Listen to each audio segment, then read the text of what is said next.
Hello friends, discrete mathematics के lecture number 24 में आपका स्वागत है। इस लेक्चर में हम लोग डिस्कशन करने जा रहे हैं रिलेशन। आज का हमारा टॉपिक है रिलेशंस।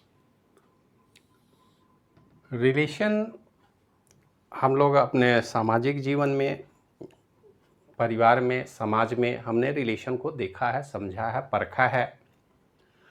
तो कुछ उसी तरह के रिलेशन हमारे सेट थ्योरी में भी एस्टेब्लिश किए जाएंगे और आगे जो हम अध्ययन करेंगे उसको मैथमेटिकल पॉइंट ऑफ व्यू से हम रिलेशन को समझने की कोशिश करेंगे, अंडरस्टैंड करने की कोशिश करेंगे, ताकि सेट थ्योरी में रिलेशन क्या है, रिलेशन का क्या इंपॉर्टेंस है और रिलेशनल ऑपरेटर क्या है, रिलेशन को कैसे एस्टेब्लिश करते हैं हम। इस पर बहुत सारे काम होते हैं, इस पर ग्राफ थ्योरी का भी काम होगा।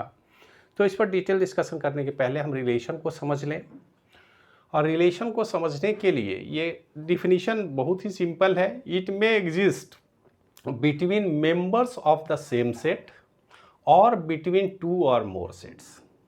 सीधी सी बात है, ये सेट की बात करता है। हम सेट जानते हैं, ग्रुप ऑफ मेंबर्स है। एक छोटा सा एग्जांपल हमने ले रखा है। एक सेट ए है हमारे पास। इस सेट में 4 मेंबर हैं, रवि, वीना, सुरेश और मीना। ये 4 पर्सन हैं। स्वाभाविक नाम से ही पता चल रहा है कि ये 4 लोगों के नाम होंगे। लेकिन ये 4 लोग हैं कौन? तो रवि को इस रिलेशन की अगर हम बात करें तो इसमें ये है सन, ये है डॉटर, ये है फादर और ये है मदर। ये 4 लोगों का परिवार है। तो परिवार एक सेट हो गया जिसका हमने ए सेट नाम रखा है। इस ए सेट में हमारे पास 4 मेंबर हैं।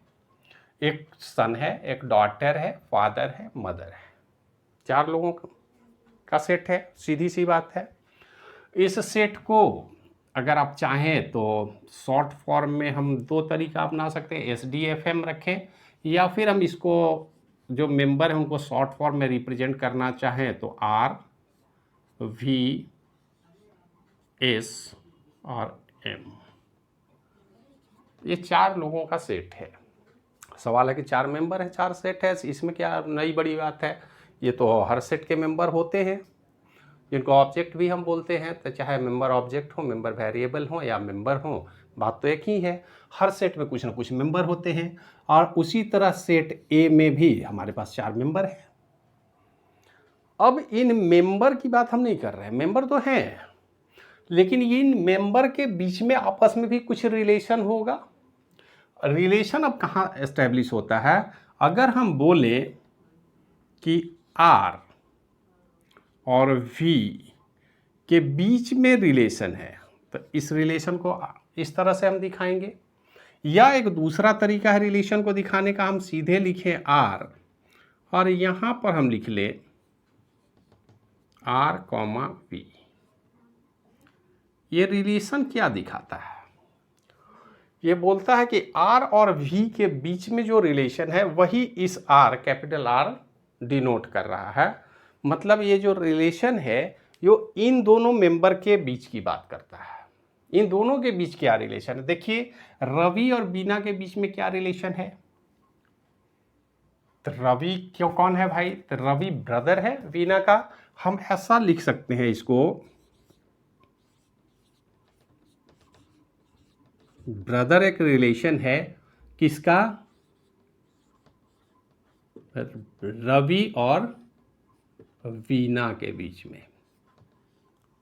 उसी तरह एक रिलेशन फादर का भी होगा।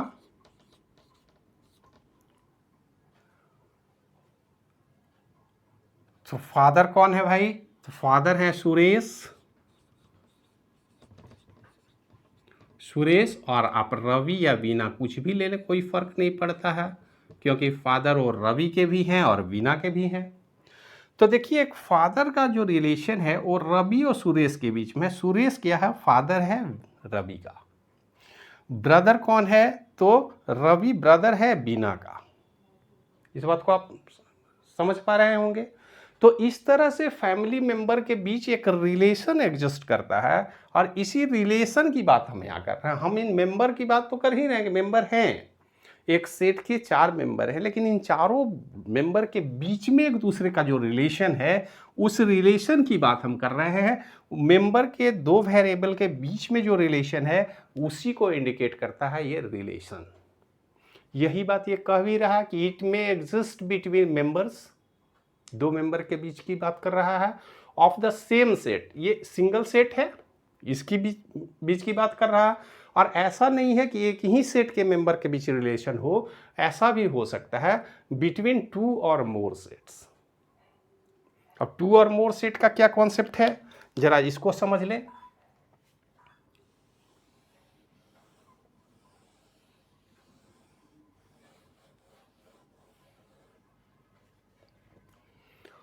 हम एक दूसरे सेट की बात करते हैं, वो सेट है बी, और इस बी सेट में भी कुछ मेंबर हैं।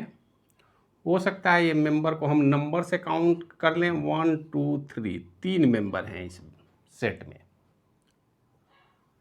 अब देखिए होता क्या है कि एक फैमिली में 4 लोग हैं, इनके बीच अपना रिलेशन है, ये तो एस्टेब्लिश हो गया। लेकिन क्या एक फैमिली का दूसरे फैमिली से भी कुछ रिलेशन होता है? अगर समाज में है तो 2 फैमिली है, और 2 फैमिली में इसमें भी कुछ मेंबर हैं, इसमें भी कुछ मेंबर हैं। ये अलग बात है कि इस मेंबर में हमने नंबरिंग कर रखी है, जैसे स्टूडेंट को हम रोल नंबर से भी काउंट करते हैं, तो वो पर्सन ही मान लेते हैं। तो अब इस फैमिली मेंबर के इस फैमिली मेंबर से भी रिलेशन एस्टेब्लिश किए जा सकते हैं और होते हैं। जैसे अगर बच्चों की शादी हमें करनी है, तो शादी तो हम अपने फैमिली में नहीं करते, हम किसी दूसरे फैमिली में जाके करते हैं। तो लड़का है तो उसकी भी शादी करेंगे, लड़की है तो उसकी भी दूसरे फैमिली में शादी करेंगे, और वहाँ भी तो रिलेशन एस्टेब्लिशमेंट की बात होती है। तो 2 अलग अलग सेट के बीच में भी रिलेशन एस्टेब्लिश होगा। शर्त यही है कि रिलेशन की जब भी बात करेंगे तो हम 2 मेंबर के बीच की बात करेंगे। भले ही वो 2 अलग अलग सेट के मेंबर हों, लेकिन उन दोनों मेंबर के बीच में रिलेशन की बात होगी। तो सेट का रिलेशन कहने का मतलब सेट के मेंबर के रिलेशनशिप की बात होगी, और उस रिलेशन को ही हम यहाँ पर डिफाइन करते हैं सेट थ्योरी में। चूँकि सेट अपने आप में मेंबर वेरिएबल का कलेक्शन है, बहुत सारे मेंबर हो सकते हैं, तो अलग अलग सेट में अलग अलग मेंबर हो सकते हैं। और ये जो मेंबर हैं वो एक दूसरे से किस तरह से रिलेटेड हैं आपस में, इसी को हम बोलते हैं रिलेशन। और जनरल मैथमेटिकल नोटेशन जो है, वो रिलेशन को हमेशा हम कैपिटल आर से डिनोट करते हैं। ये स्टैंडर्ड वर्जन है, कोई ज़रूरी नहीं है कि आप आर से दिखाएं, लेकिन बेहतर आसान तरीका है कि रिलेशन को आप कैपिटल आर से डिनोट करें। और रिलेशन को मैथमेटिकली या सेट थ्योरी में लिखने का क्या तरीका है, ये binary relation R from set X to Y, 2 set की बात ये करता है, सेट एक्स और सेट वाई की बात करता है, written as X capital R Y. या ऐसे लिखें आप, या फिर लिखें आर और ब्रैकेट में आप दे दें एक्स कॉमा वाई। सबसे आसान तरीका है, ज़्यादातर हम लोग इसी नोटेशन का इस्तेमाल करेंगे, लेकिन ऐसे भी लिख सकते हैं, ऐसे लिख सकते हैं, कोई फर्क नहीं पड़ता। तो relation between X and Y को रिप्रेजेंट करते हैं R X and Y is a subset of the Cartesian product X into Y. Cartesian product के विषय में आप जानते हैं, आपने देखा है कि मान लेते हैं कोई एक मेंबर है, अगर सी की बात करें, और इसमें मेंबर हैं हमारे पास 1 और 2, और अगर सी का सी से ही हम कार्टेशियन प्रोडक्ट कर दें तो क्या क्या मेंबर हो सकते हैं। इसके जो मेंबर होंगे, ये 1 1 हो सकता है, 1 2 हो सकता है, 2 1 हो सकता है, और 2 2 हो सकता है। यही कार्टेशियन प्रोडक्ट। तो एक्चुअल में कार्टेशियन प्रोडक्ट में जो ऑर्डर्ड पेयर हैं वो एक्चुअल रिलेशन ही कहे जाते हैं। इनको आप रिलेशन कह सकते हैं। एक रिलेशन 1 to 1 है, दूसरा रिलेशन 1 to 2 है, तीसरा रिलेशन 2 to 1 है, और चौथा रिलेशन 2 to 2 है। कार्टेशियन प्रोडक्ट सेट में, चाहे सिंगल सेट की बात हो, 2 सेट की भी का भी कार्टेशियन प्रोडक्ट हम कर सकते हैं, लेकिन कार्टेशियन प्रोडक्ट किसी भी सेट इंडिविजुअल या टू या मोर सेट की हम बात करें तो कार्टेशियन प्रोडक्ट ही सबसे बड़ा रिलेशन होता है, उससे बड़ा कोई रिलेशन किसी सेट में एस्टेब्लिश आप नहीं कर सकते हैं। जैसे यहाँ पर दो वेरिएबल हैं तो इसको रिप्रेजेंट करने का तरीका है 2 टू पावर, अगर n वेरिएबल हो तो n, यहाँ हमने 2 लिखा है तो 2 टू पावर 2 और ये होता है 4। आप देख सकते हैं 1 2 3 4 मैक्सिमम रिलेशन किसी भी सेट में उसके नंबर ऑफ एलिमेंट या मेंबर वेरिएबल को 2 के पावर में हम करके निकाल सकते हैं। ये मैक्सिमम रिलेशन है और रिलेशन ऑर्डर्ड पेयर होता है। एक बात हमेशा ध्यान में रखेंगे कि कभी भी अगर हम ऐसा लिखते हैं R1 2 और दूसरा हम लिखते हैं R2 1, ये बराबर नहीं माने जाते। मैथमेटिक्स में जब हम बात करेंगे तो हम इनको कॉन्ट्राडिक्टरी स्टेटमेंट में कभी नहीं लेके जाएंगे। ये दोनों रिलेशन बिल्कुल अलग है। 1 to 2 रिलेशन और 2 to 1 रिलेशन एक समान नहीं हो सकते। अगर हम बोले Ravi is the son of Suresh तो रवि और सुरेश का रिलेशन इंटरचेंजेबल नहीं है, फिर कभी आप बदल नहीं सकते हैं कि Suresh is the son of Ravi. तो ये रिलेशन जो है ये ऑर्डर्ड पेयर है और इसमें ऑर्डर का बड़ा महत्व है। जब भी ऑर्डर्ड पेयर की बात होगी तो उनको आप एक्सचेंज पोजीशन को नहीं कर सकते। पोजीशन अगर एक्सचेंज करते हैं तो हो सकता है रिलेशन ही बदल जाए। तो रिलेशन में आपको विशेष रूप से ध्यान रखना है, ये हमेशा ऑर्डर्ड पेयर है। तो यहाँ भी हमने इसीलिए ऑर्डर पेयर लिखा है x related to y, x related to y, ये है रिलेशन x टू y। और ये क्या होता है तो कार्टेशियन प्रोडक्ट का एक सबसेट है। कार्टेशियन प्रोडक्ट में कोई ज़रूरी नहीं है कि हम रिलेशन में इन चारों को दिखाएं, हो सकता है हम 2 ही दिखाएं, हम 1 ही दिखाएं, ऐसा संभव है। लेकिन सबसे बड़ा रिलेशन कार्टेशियन प्रोडक्ट ही होता है किसी भी सेट में, उससे बड़ा रिलेशन नहीं हो सकता। ये आपको ध्यान में रखने हैं। रिलेशन में 2-3 टर्म आते हैं। जैसे यहाँ पर अगर हम बात करें, इसको थोड़ा सा रब कर लेते हैं।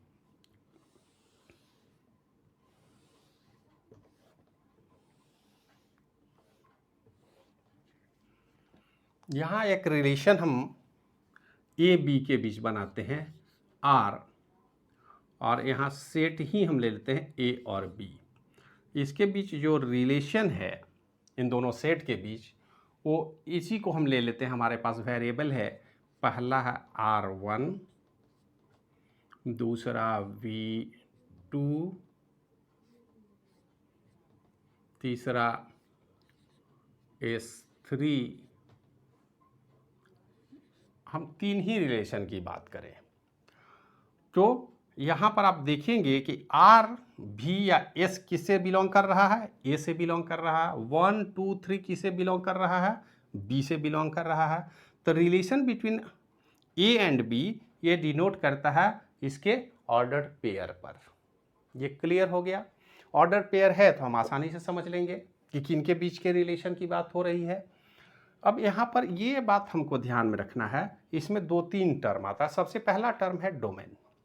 द डोमेन ऑफ आर, जिसको हम डोमेन ऑफ आर से भी डिनोट करेंगे, ये है डोमेन ऑफ आर। इस रिलेशन की अगर हम बात करें तो domain of R is the set X relation X to Y. अब एक्स टू वाई ये रिलेशन हमारे रिलेशन में 3 है, R1, V2 और S3। तो for some y in B, अब जरा सा देखिए यहाँ पर डोमेन ऑफ R जो है वो हमारा डोमेन क्या होगा, R है, V है और S है। जो फर्स्ट सेट है वो मेंबर फर्स्ट मेंबर में आएगा हमेशा। हम जानते हैं इंटरचेंज तो नहीं कर सकते आप। तो ये जो है वो डोमेन है हमारे इस रिलेशन में। डोमेन कौन है, R है, V है और S है। और रेंज की अगर हम बात करें, देखिए दूसरा टर्म बोलता है कि the range of R is the set Y, ये Y सेट का मेंबर होगा रेंज, और X इंटू Y रिलेशन में for some X in A।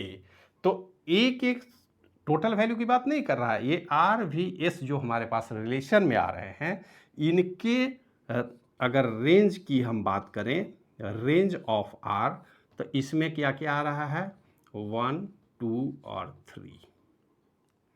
अब ये कोई ज़रूरी नहीं है, अगर हमारे पास यहाँ 4 होता तो 4 रेंज में तो नहीं आएगा, क्योंकि रिलेशन जो है, रिलेशन में फर्स्ट एलिमेंट जो होता है वो डोमेन कहा जाएगा और सेकेंड एलिमेंट जो है उसी को हम बोलते हैं रेंज। तो ये समझ में आ गई बात। इसके बाद एक relation between set A and set B. ये जो रिलेशन हमने यहाँ डिफिनीशन में ए बी लिखा है इसलिए कि ये ए और बी सेट की बात करता है। और एक होता है कोडोमेन। कोडोमेन देखिए होता है जो सेट बी है इसके जितने भी एलिमेंट हैं ये एक्चुअली में कोडोमेन कहे जाते हैं। कोई ज़रूरी नहीं है कि कोडोमेन के जितने भी एलिमेंट हैं सब रिलेशन में रहें। रिलेशन हो सकता है, जैसे यहाँ पर अगर वैल्यू मान लेते हैं, हम एक वैल्यू और लिख लें यहीं पे 1, 2, 3 एंड 4, तो आप देख लें कि रिलेशन तो हमने 1, 2, 3 को एस्टेब्लिश किया है, लेकिन कोडोमेन की बात होगी, कोडोमेन होगा तो ये क्या होगा यहाँ पर 1, 2, 3 और 4। ये आपको ध्यान में रखना है। सेट बी के सारे element, the whole set B is called the codomain of the relation. Maximum इतने ही एलिमेंट है, ये कोडोमेन है। फर्स्ट हमारा डोमेन होगा जो रिलेशन में पार्टिसिपेट करेगा, वही उसी मेंबर को हम काउंट करेंगे डोमेन में। और दूसरा होता है रेंज। रेंज जो रिलेशन में हम जो एस्टैब्लिश करता है, मतलब 1, 2, 3, हाँ, अगर सेट बी के एलिमेंट जो रिलेशन में पार्टिसिपेट करते हैं उनको हम बोलते हैं रेंज। तो डोमेन, रेंज, कोडोमेन, इसको समझना ज़रूरी है। इसके बाद हमने रिलेशन को समझा। तो हम आशा रखते हैं कि इस वीडियो के बाद आपको रिलेशन के कॉन्सेप्ट में कोई दिक्कत नहीं होगी। रिलेशन में बहुत सारे मैथमेटिकल ऑपरेशन परफॉर्म किए जाएंगे, उन पर हम डिस्कशन करेंगे। रिलेशन को हम ग्राफिकल नोटेशन में भी रिप्रेजेंट कर सकते हैं। डिफरेंट टाइप ऑफ रिलेशन हैं, तो उन पर डिस्कशन करेंगे नेक्स्ट लेक्चर में। इस वीडियो में इतना ही, मिलते हैं नेक्स्ट वीडियो में, तब तक के लिए धन्यवाद।